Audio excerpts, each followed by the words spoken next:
Bonjour. Bienvenue sur Passionné de Novela, vous regardez le Gendre Parfait épisode 232, mais avant de commencer, abonnez-vous et activez la cloche de notification pour ne rien rater, n'oubliez pas d'aimer la vidéo.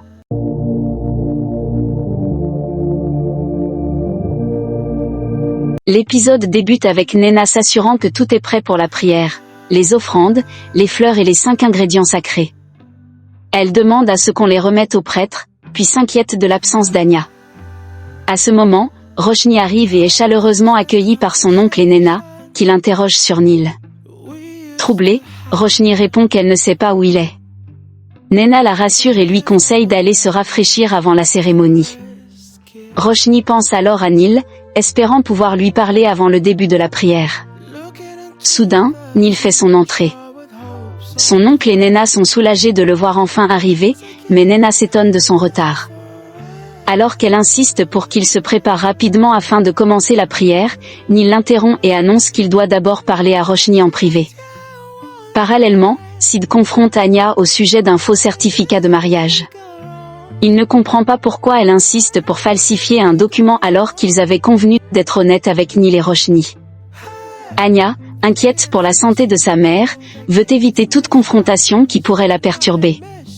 Elle demande à Sid de lui faire confiance une dernière fois et assure qu'elle connaît des personnes capables de leur procurer ce document sans difficulté. Sid hésite, estimant que cette complication est inutile, mais Anya est déterminée et part discuter avec ses contacts. Dans la chambre, Roshni avoue à Nil qu'elle devait lui révéler quelque chose depuis longtemps, mais qu'elle n'en a jamais eu le courage. Elle tente de lui expliquer qu'elle a essayé à plusieurs reprises, notamment à Delhi, mais sans succès. Nil l'interrompt et comprend immédiatement qu'elle parle de sa rencontre avec Siddharth Khurana. Il révèle alors qu'il sait déjà tout. Il n'est pas blessé par son passé, mais par le fait qu'elle ne lui ait pas fait confiance pour lui en parler plus tôt. Il prend sa main et lui propose un choix, il peut lui rendre immédiatement sa bague de fiançailles ou la remplacer par une alliance lors de leur mariage. Roshni se retrouve déchirée entre Nil, qui est prêt à l'épouser malgré son passé, et la situation compliquée de Siddharth et Anya. Sid se retrouve face à un avocat qui lui tend des papiers de mariage à son nom. Anya le rassure en lui expliquant que ces documents sont vides et sans valeur légale. Après quelques hésitations, Sid finit par signer. Pendant ce temps, de l'autre côté, Roshni accepte la demande en mariage de Nil. Soulagé, ce dernier lui propose de se marier immédiatement, expliquant que le prêtre est déjà présent et que c'est une bonne date. Roshni, bien que surprise, finit par accepter. Nil informe alors sa mère, Nena, qui est submergée d'émotions et remercie chaleureusement Roshni. Elle s'empresse de commencer les préparatifs et emmène Roshni pour l'aider à se préparer. Pendant ce temps, Simran reçoit un appel de Mithul, qui lui annonce qu'elle ferait mieux de venir voir ce qui se passe en personne. Paniquée, Simran décide de se rendre immédiatement sur place. De son côté, Sid exprime à Anya son scepticisme quant à la nécessité de ces papiers de mariage, surtout après leur accord préalable. Mais avant qu'il ne puisse en discuter davantage, Anya reçoit un appel de sa mère, Nena. En pleurs, celle-ci lui demande de rentrer au plus vite. Troublée par l'émotion dans la voix de sa mère, Anya s'inquiète et en informe Sid, qui trouve la situation étrange et l'invite à monter en voiture pour aller voir ce qui se passe. Alors que la cérémonie bat son plein, Mithul frappe à la porte de Roshni, l'appelant à sortir pour la cérémonie de mariage. Inquiète de ne pas avoir de réponse, Nena insiste également.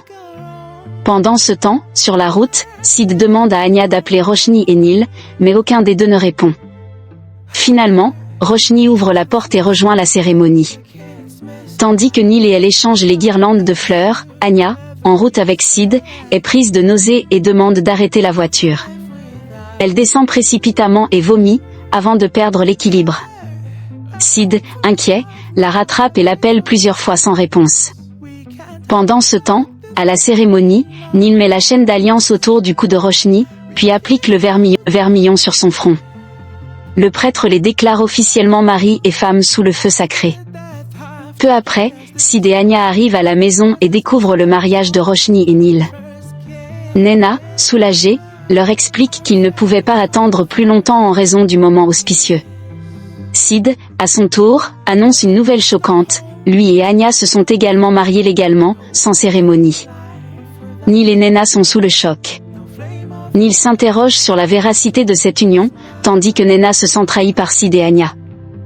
La tension monte, et dans un accès de colère, Nena tente de gifler Anya, mais Simran intervient, défendant sa belle-fille et rappelant qu'Anya est enceinte. Pour prouver ses dires, Sid montre leur certificat de mariage, ce qui confirme la vérité aux yeux de tous. Simran tente alors d'apaiser l'atmosphère en proposant de célébrer l'événement avec un gâteau et en encourageant les jeunes mariés à prendre la bénédiction des aînés. Dans une conversation privée, Mitul confie à Simran qu'elle craignait la réaction de Neil en découvrant la vérité sur le passé de Roshni. Elle se remémore le moment où elle lui avait révélé que Roshni, autrefois mariée à un Kurana, avait dû changer d'identité après avoir vécu de nombreuses épreuves.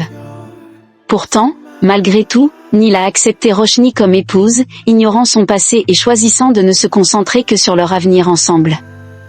Soulagée, Mitul exprime sa joie à Simran, et les deux femmes s'éloignent, satisfaites du dénouement de la situation. Alors que Simran distribue du gâteau à tout le monde pour célébrer le mariage, Mitul, derrière son sourire, nourrit des intentions sombres contre Roshni. Elle se réjouit secrètement du plan qu'elle a mis en place pour ruiner sa vie.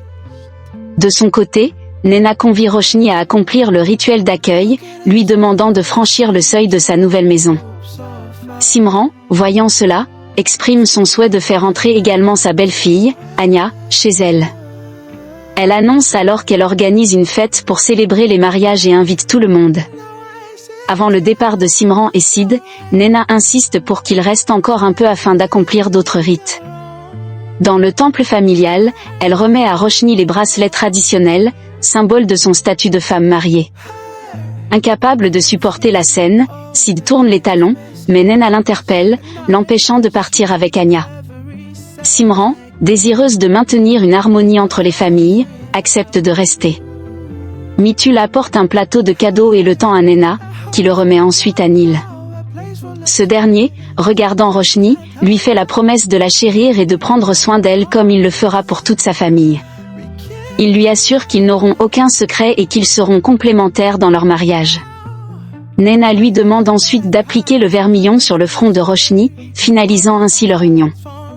Sid, rongé par la douleur, observe cette scène avec amertume.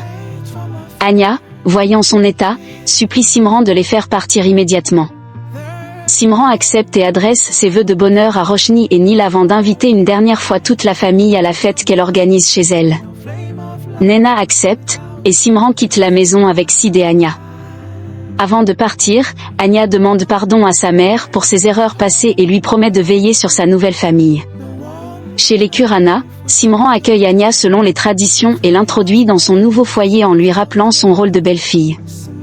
Elle la conduit à sa chambre et lui assure qu'elle est désormais sa propre fille. Alors qu'elle inspecte la chambre de Sid, elle remarque du désordre et s'apprête à déchirer une photo de Roshni tombée au sol. Sid intervient pour l'en empêcher, mais c'est finalement Anya qui calme la situation en demandant à Simran de laisser les choses telles qu'elles sont.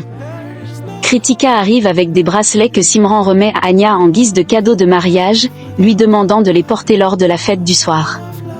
Sid, troublé, questionne sa mère sur son comportement, mais Simran, imperturbable, lui répond qu'elle agira comme elle l'entend. Ignorant ses protestations, elle insiste pour qu'Anya se repose avant la célébration. C'est la fin de l'épisode. Merci d'avoir regardé, n'oubliez pas de vous abonner.